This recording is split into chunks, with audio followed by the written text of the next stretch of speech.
On dit qu'il existe 3 catégories de personnes. Ceux qui attendent qu'on leur montre la voie, ceux qui suivent les voies existantes et ceux qui tracent le chemin.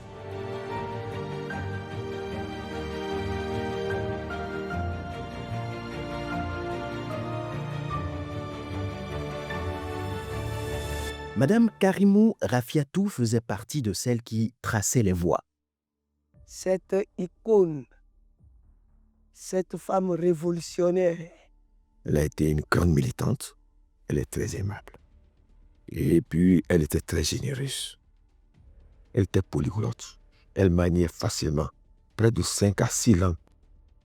Née le 2 mai 1946 à Sakété, au sud du Bénin, dans le département du Plateau, Karimou Rafiatou apprend très tôt les valeurs de solidarité et d'entraide à travers le scoutisme. Elle, qui naît dans une société qui n'attendait pas beaucoup des femmes, a tout donné et a ouvert la voie pour des milliers d'autres femmes. Son militantisme débuta au sein de l'Union générale des élèves et étudiants du Dahomey, dans un contexte international favorable à la promotion de la femme, avec l'organisation de la première conférence mondiale des femmes en 1975, Karimou Rafiatou, qui était entre-temps devenue enseignante, sera nommée la première femme chef de district cette année-là à Roulénou, aujourd'hui Semekpodji, dans le département de l'Ouémé. Je sais qu'elle a été première femme, l'une des toutes premières femmes engagée dans la politique dans notre pays. Et je crois que la politique lui a beaucoup souri aussi.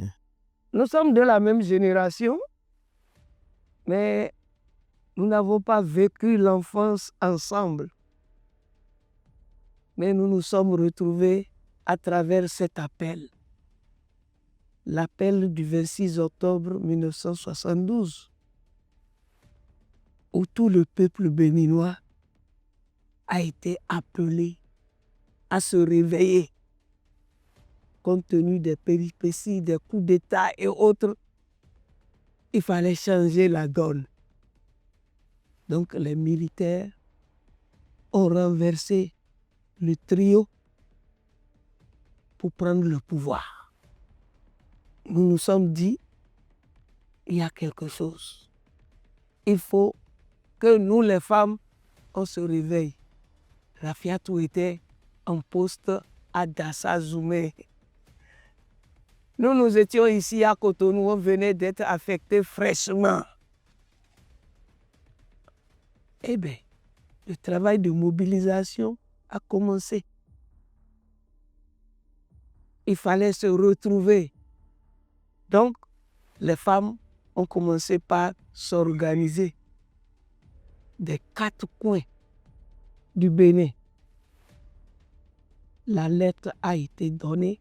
Karimou Rafiatou a levé la tête à partir de Dassa-Zoumé.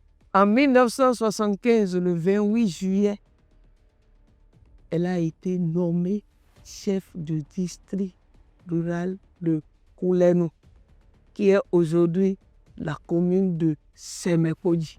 Madame Karimou Rafiatou, je l'ai connue quand j'étais au collège ou secondaire, dans les années 1972-73. Elle avait été mon professeur de mathématiques, je crois, en 5e, si j'avais bonne mémoire. Elle était une femme sobre à l'époque, elle était jeune fille. Je crois que c'est d'ailleurs son premier poste. Elle était très jeune, donc légèrement un peu plus âgée que nous à l'époque. On s'amusait beaucoup à ses cours et même au-delà. Quelle est cette femme qu'on a sortie depuis Dassa-Zoumé? Cela nous intéressait beaucoup. Nous avons dit, première femme, chef de district, dans l'administration. Eh bien, nous allons nous organiser autour d'elle. Donc, voilà comment nous avons noué le premier contact avec Karimou Rafiatou. Dès qu'elle a été nommée, nous sommes allés la voir. Nous sommes allés l'installer. Parce que nous étions déjà organisés au niveau du département de l'Atlantique. Et avec le discours d'orientation le 30 novembre 1974, où la lumière était qu'il fallait être sous la bannière du marxisme-léninisme. Le parti de la Révolution populaire du Bénin a été créé en 1975. Nous nous sommes retrouvés au congrès du parti. Karimou Rafiatou était encore la première femme à être membre du comité central. Donc, nous avons vu que pour nous, elle constituait le flambeau, l'étendard que nous devions suivre. Toutes les femmes, nous avons commencé par nous organiser autour d'elle. C'est ainsi qu'elle est devenue ministre de la Santé. Première femme ministre encore dans ce pays. Militante au sein de l'Organisation des femmes révolutionnaires du Bénin, OFRB, elle en deviendra la présidente de 1982 à 1989. L'organisation menait déjà des actions les 8 mars avec des revendications pour les femmes béninoises. Élue plusieurs fois commissaire du peuple de l'Assemblée nationale révolutionnaire, le 4 août 1989, elle est nommée par le président Mathieu Kérékou ministre de la Santé publique, inscrivant son nom dans l'histoire comme la première femme ministre de notre pays. Elle venait de prouver que l'histoire pouvait s'écrire au féminin. C'est une femme très engagée, qui avait une conviction forte et qui croyait en ce qu'elle faisait. Vous savez, au niveau même local, elle a été aussi la première femme de l'Union des associations de développement du plateau, avant la naissance de ce qui a été appelé à l'époque et continue de l'être jusqu'à une date récente, le MADEP du président Sifo Fabo. Elle était, vous le savez bien, la présidente des femmes révolutionnaires sous cette période chaude de notre pays. Et de ce point de vue, elle était au devant de la scène de la vie politique béninoise. Et j'avoue que toute cette période-là, peu, et elle-même devrait le confirmer plus tard, peu de gens savaient qu'elle était plutôt originaire de Sakété, de père et de mère. Son engagement politique ne faiblit pas après l'avènement du renouveau démocratique. Élue députée en mars 1999, elle présida le groupe parlementaire Nation et Développement durant la 3e législature. Réélue en 2003 et vice-présidente du parti politique MADEP, elle fut nommée ministre de l'Éducation primaire et secondaire.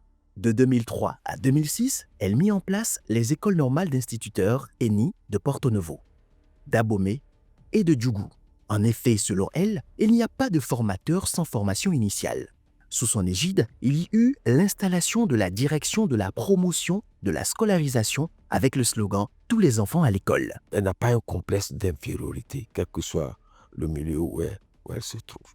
Et elle a été d'abord membre du comité central du Parti de la Révolution du Bénin. Elle a été élue plusieurs fois députée à l'Assemblée nationale. Quel que soit l'environnement politique de l'école, elle s'adaptait. Elle a passé un bon moment dans la vie politique pendant la période révolutionnaire. À l'ère du renouveau politique, elle s'est fait royalement remarquer encore. Elle a été élue députée en 1999. Elle a été réélue députée en 2003, je crois. Et par la suite aussi, elle a été ministre aussi sous le président Mathieu Kérékou. C'est une femme qui a beaucoup apporté à notre pays, énormément.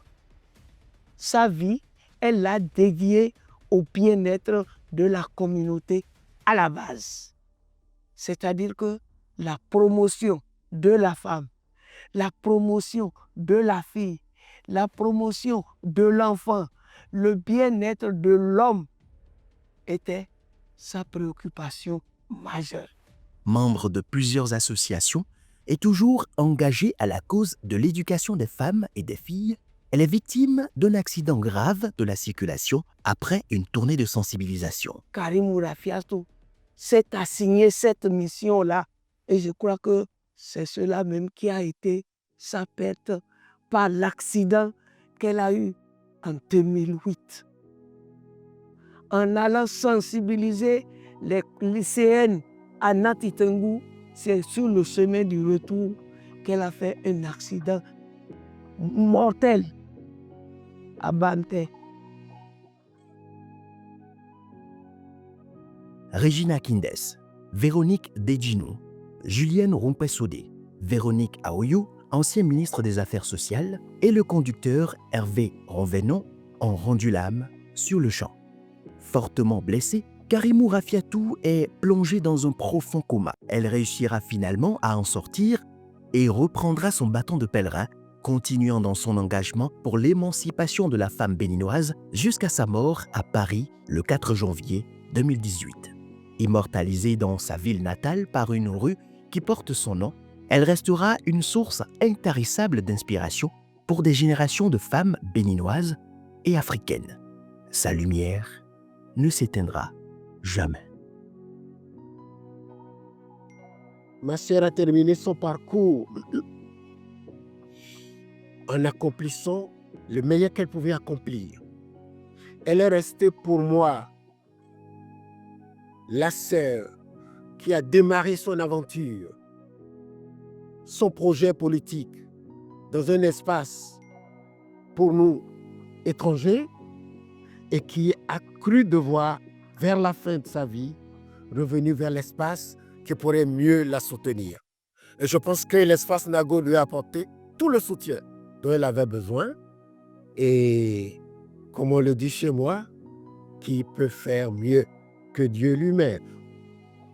Elle a accompli son œuvre et que la bénédiction de cette œuvre l'accompagne à sa tombe. J'étais grande responsable du PRPB. Je suis donc passée aussi dans cette voie-là. Donc, je crois que ceux qui sont dans cette salle comprennent déjà ce que je veux dire. Monsieur Nicéphore Soglo, il a eu à parler de la corruption dans notre pays. Certes, la corruption, ça existe. Il y a des corrompus. Il y a aussi des corrupteurs.